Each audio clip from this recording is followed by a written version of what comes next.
하늘에 계시는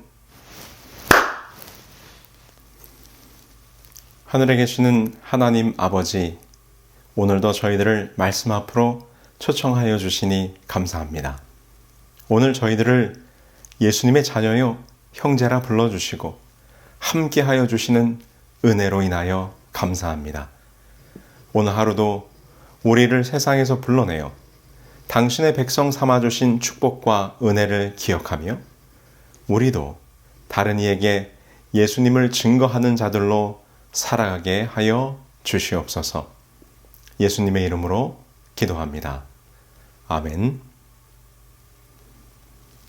성도 여러분, 안녕하세요. 매일 교과 나눔, 이 개인 말씀의 묵상 시간에 참여하신 여러분 모두를 환영합니다.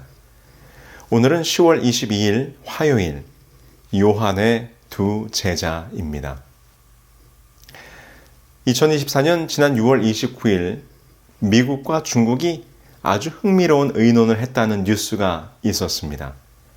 그것은 1969년 아폴로 11호를 타고 달에 착륙한 닐 암스트롱의 발자국을 어떻게 보존할 것인가에 대한 의논이었습니다. 최근 몇 년 사이 중국의 우주과학이 발달하여 달 표면 탐사를 시작하자 이 미국 측에서 인류의 역사적 유적인 암스트롱의 최초의 달 발자국을 훼손하지 않도록 요청을 했으며 이 유적을 보존하는 일에 적극적으로 협조해 줄 것을 요청한 것입니다. 이미 미국은 지난 2020년 미국인들의 달 착륙 현장을 보호하기 위한 우주 인류 유산 보호를 위한 작은 한걸음법을 통과해 놓은 상태입니다. 그런데 이제 중국이 달 탐사를 본격적으로 진행하자 이 달 탐사와 개발에 관하여 본격적으로 협의하고 논의하기 위한 시작이었다고 생각이 되어집니다.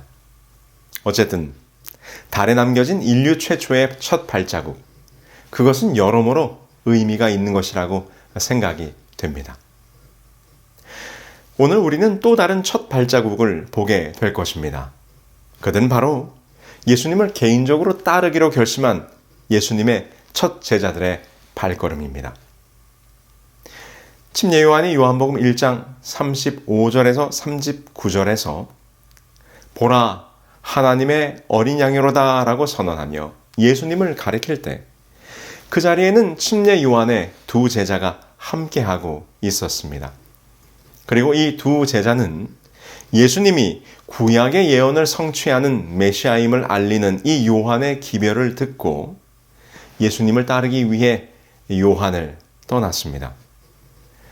그들은 예수님을 개인적으로 따르기로 결심한 최초의 제자들이 되었고 그들의 발걸음은 하나님의 부르심에 응답한 첫 번째 발걸음이 되었습니다.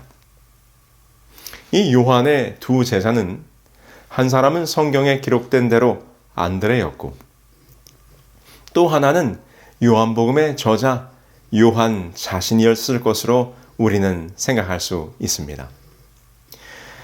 이제 그들은 예수님의 발걸음을 따라가며 그분과 함께 시간을 보내기 시작했습니다. 그렇게 그들은 예수님과의 하루를 보내게 됩니다. 그리고 그 예수님과의 첫 만남은 그들의 인생을 변화시키는 경험이었고 이는 곧 그들의 마음속에 예수님을 다른 사람들에게 전하고 싶은 강한 소망을 불러일으켰습니다. 그들이 예수님과 시간을 보낸 후의 모습을 한번 보시기 바랍니다. 안드레는 그 경험 후에 곧바로 그의 형제 시몬을 찾아가 우리가 메시아를 만났다라고 전했습니다. 이처럼 예수님과의 만남은 그들에게 깊은 감동을 주었고 자신만이 아닌 다른 사람들에게도 예수님을 알려주고자 하는 욕망을 만들어주게 되었던 것입니다. 자신이 직접 보고 경험한 예수님의 모습을 나누고 싶고 전하고 싶은 강한 충동이 그에게 생긴 것입니다. 그리고 즉시로 그의 형제 시몬을 예수님에게로 데려오게 됩니다.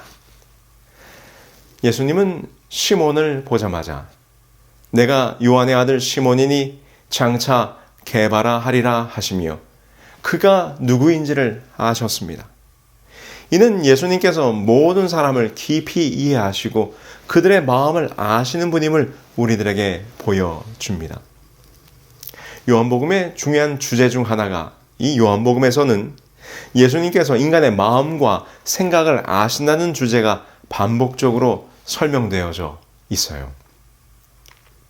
요한복음 2장 24절에서 25절의 말씀을 보실까요?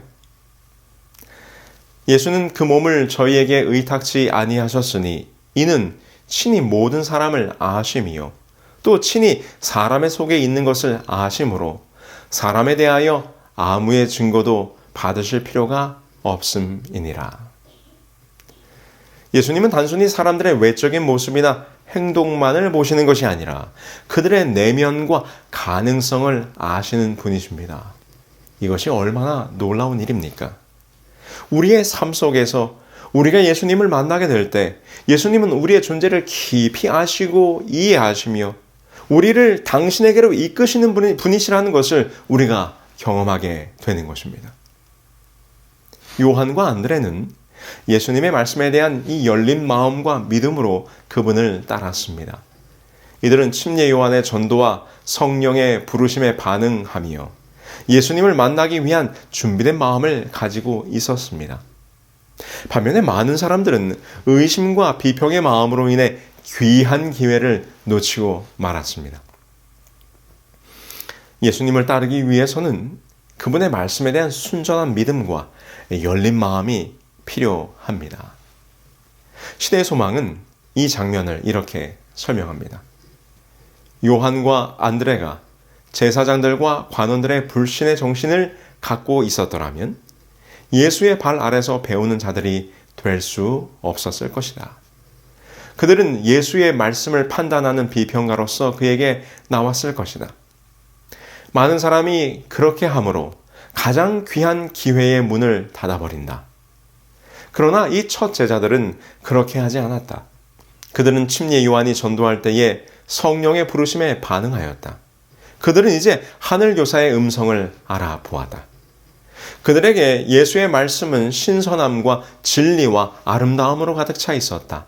하늘의 조명이 구약 성령의 교훈을 비추었다. 진리의 다방면의 주제들이 새로운 빛 속에서 솟아올랐다. 안드레는 자신의 형제 시몬을 예수님께로 데려왔습니다. 그의 행동은 예수님께서 부르신 첫 제자들이 어떻게 복음을 전파하기 시작했는지를 우리들에게 보여줍니다. 그들은 가족과 가까운 사람들에게 가장 먼저 예수님을 전했습니다. 이러한 직접적인 호소와 개인적인 전도는 오늘날에도 우리에게 매우 중요한 전도의 방법이 될 수 있습니다. 그리스도의 교회의 기초는 요한, 안드레, 시몬, 그리고 빌립과 나다나엘을 부름으로 시작되었다. 침례 요한은 자기 제자 중 2명을 그리스도께로 인도하였다. 그러고 나서 그 중 하나인 안드레가 그의 형제를 찾아 그를 불러 구주께로 인도되었다. 빌립은 부름을 받자 나다나엘을 찾으러 나갔다. 우리는 이러한 신뢰에서 우리의 인척과 친구와 이웃에게 직접적인 호소를 하는 개인적인 노력의 중요성을 배워야 한다. 예수님의 초대에 응답하는 삶, 이 요한의 2 제자가 보여준 예수님을 따르는 첫 발걸음은 오늘 우리에게 중요한 교훈을 줍니다. 그들은 침례 요한의 기비를 듣고 성령의 부르심에 순종하며 예수님을 만나고 그분과의 시간을 소중히 여겼습니다. 그들의 경험은 곧 다른 사람들에게 복음을 전하고자 하는 소망으로 이어졌습니다. 이것이 예수님을 만나고 경험한 자들이 살아야 하는 증인으로서의 삶의 모습입니다. 그리고 우리의 사명이기도 합니다. 먼저 예수님을 만나고 경험한 우리도 예수님을 증언하는 삶을 통하여 우리의 이웃들의 발걸음을 우리의 주님께로 이끌어야 할 것입니다. 우리의 이웃들로 예수님께로 향하는 귀한 첫 걸음을 인도하게 될 때 그 발자국은 영원한 하늘에서 기억되고 보존될 축복의 발걸음이 될 것입니다. 우리도 이와 같이 예수님의 부르심에 반응하여 그분을 만나고 그 만남의 기쁨을 주변 사람들에게 전하는 삶을 살게 되기를 간절히 소망합니다. 오늘도 함께 나눈 말씀을 묵상하며 개인 기도하는 시간을 갖도록 하겠습니다.